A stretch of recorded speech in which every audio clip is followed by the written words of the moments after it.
All right, first of all, just want to say congratulations to Christy Coleman being named CEO of Tepper Sports Entertainment.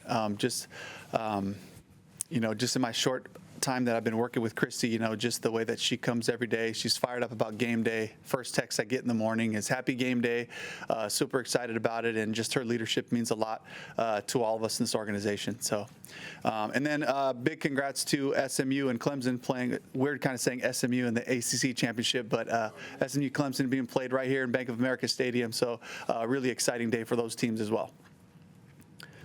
Any questions? Yeah, Coach, starting with the loss of Derek Brown and run defense has struggled most of the year. With Barkley coming in, how important will it be for the line to stay stout? Yeah, every week, right? Starts with the run game. This is a group, the Eagles are committed to the run game. And, Saquon, right off the bat, a really good offensive line, and the quarterback who can also do some things with the zone reads in the RPO game. So it's a big task, and we have to make sure that we're looking at it, we're attacking it in practice, and making sure we have a good plan for that. Yeah, with the way that they're rolling, are they kind of, I know you played the Chiefs in a diverse offense, but is this offense maybe more multifaceted?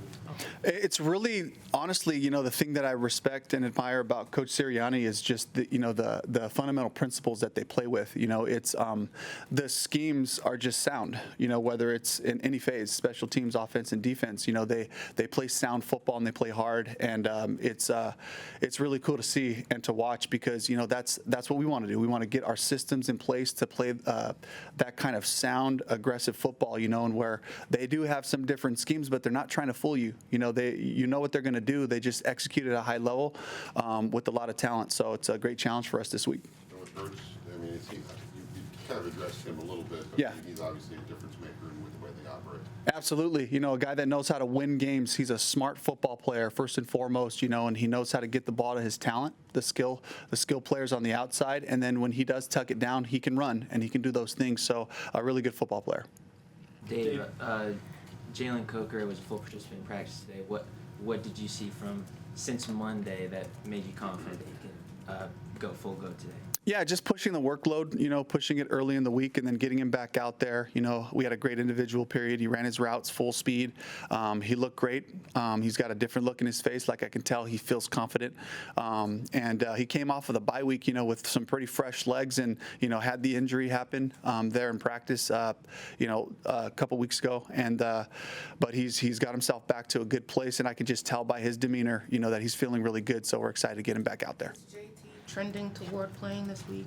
I would hope so, yes. So we still are taking him through a process, to make sure we're doing the right thing, the smart thing, but he moved around great today. It was a non-contact football day today, but he moved around great, and then tomorrow we'll be able to, play a little bit more football and see where he's at. Dave, how much can Brooks' kind of weekly progress and more workload help you guys lean into that run identity that you've wanted to really establish here? It'd be great, right? It's the vision of being able to, like, for Chuba to get out there and run hard as he wants to, and then when Jonathan pops in there, you don't skip a beat, and just to let the progression for Jonathan happen naturally, and you saw his play last week, and the couple of times he was able to touch the ball, you see his confidence, you see some of the skill set come alive, breaking tackles, running hard, those types of things that we're counting on, and so I just hope that he just continues to stack 1 week at a time. Dave, back on the Eagles' run game, Barkley looks like he's a guy that gets stronger as the game goes on.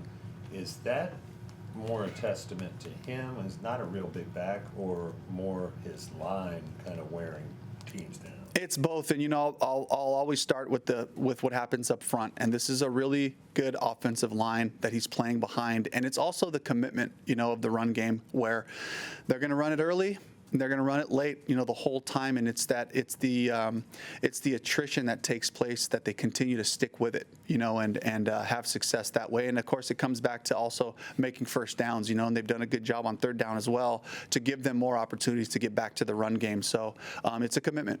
Had you ever seen a backwards hurdle of a player until a few weeks ago? Never, not once. Yeah, it was an incredible play.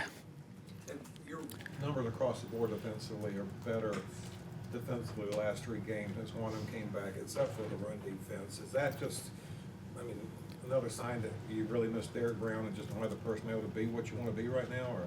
You know, these are the guys we're counting on, and it's about playing team defense. It's about tackling together. It's about owning leverage. Give a little shout out to Coach Tim Lukabu, who presented today on fundamentals. That's our Wednesday presentation. He talked about leverage and the power that comes with owning your leverage, you know, whether it's in the pass game or whether it's in the run game, you know, and showed great examples offensively and especially defensively. It's a trust factor to know that each person all along the line is going to play their spot, going to fit their gap and own their leverage so that the ball bounces back to somebody eventually, you know, who's available to make a tackle. And then it's finishing on these tackles. It's making sure that we get guys down. We're tackling with our near shoulder and running our feet at contact. So it's all those basic things that we got to continue to press into every week. Bryce has gone 3 weeks without any interceptions. Jackson. But you know, what are you seeing out of his play that, you know, he's cutting down on mistakes, and is it something schematically that you guys are, or is it just him making better throws, better plays? What are you seeing? It's confidence and it's decisiveness. It's knowing what the concept is, getting a preview of what's happening from a coverage standpoint, and then making quick decisions. And if you can play on time, throw to the first open guy and then progress quickly, get to your scrambles once you're above that 2.7, you know, and you activate the second play as our QB coach, Will Harriger, always likes to say. He's like, activate the second play, baller mode. Here we go. And, you know, he's getting to those things and he's winning the down. He's finding ways to win. And that's kind of my message always to quarterbacks that I've been talking to forever is there's a win in every play. Sometimes it's that, you know, on-time completion. Sometimes it's the off-schedule play. Sometimes it's the throwaway. Sometimes it's a sack. End the play with the ball, they got us, you know, so there's different ways to win the down so that we can continue to have opportunities, and he's just doing a great job of being really decisive. Robert Hunt said after the game that with the close losses, the team has to learn how to win those games. What does that mean to you? What does that look like, learning how to win? Yeah, it's about the focus that has to be on. It's got to be on point all the way through the finish. Do right longer than the opponent. Can we continue to execute all the way through the finish of the game? And that's where I've seen us have great focus for most of the game. But in those critical situations, the bigger the moment, the smaller the focus. It's about your fundamentals. It's about your footwork, your hand placement. It's about owning your landmarks, all those things, and just executing and having that mentality that if I just do my job consistently, that'll win. You know, and so I think that it comes from just experience and confidence, playing together, knowing you're going to be in these types of situations, to be comfortable with those situations. Be comfortable with having to go down and try to win the game in a 2-minute situation. Be comfortable with having a lead and finishing in a 4-minute, you know, and defensively getting people off the field, you know, and executing. So I think that's what Rob was alluding to, and that's the message that I've had to our group is we will be here in these situations again, guys. The bigger the moment, the smaller the focus. We don't need great plays. We just need normal plays. Do your normal job just like you know how to do it, and then that leads to winning. Dave, the Eagles have 2 rookies, Quentin Mitchell and Cooper DeJean, that just really kind of pop on tape. Yeah. When you watch, what have you seen from them, and why have they been able to make an impact so quickly? Yeah, starting with Cooper DeJean, just a really smart player, physical. You know, he challenges things. He reroutes things with his hands. He owns his leverage. He plays really well in the system, shows up aggressively to tackle, and really competes. You know, you see him competing. Even when a guy seems like he's got the catch, he's competing to try to rake the ball out all the way to the ground. So I think it starts off with that and his effort. You know, with Quinion Mitchell, you know, he's a talent. You know, he's big, he's fast, he's got quickness, all those things, you know, ideal length out there on the outside, you know, and really fits the scheme well, you know, a scheme that we're familiar with. So they're doing a great job, and I got to tip the cap to the coaches because I know that there's a lot of hard work that goes into getting rookies, you know, to play at a high level, you know, at this point in their career. What have you seen out of Everode? I know I've asked you about it before, but Yeah. what have you seen out of during those first 7 or 8 games and these last 3 games that say, hey, that was the right guy to bring in here? Because you guys have, now that you got the players back, improved. Yeah, I mean, I think it's just the consistency of his messaging, you know, and it's echoing all through the building. It's just talking about the fundamentals, fundamental execution, and not backing off of those things. You know, this is how we do things, guys. This is how we play these calls. This is how we tackle. You know, there's a plan and a process for all of it, you know, and I've just watched Jero just like, you know, through this season to just stay consistent to the messaging, and that's where the progress has continued to stack up. You know, if we can keep the principles the same and our messaging simple, then the guys have something that they can really grasp onto. Did you use the Al Shair hit as a teaching moment here? I have not. Even with your quarterbacks too and sliding? No, I have not shown that to the team yet. Bryce last year sort of famously or infamously conceded that he was not good at sliding. Is there anything you all have tried to do, with that since you've gotten here?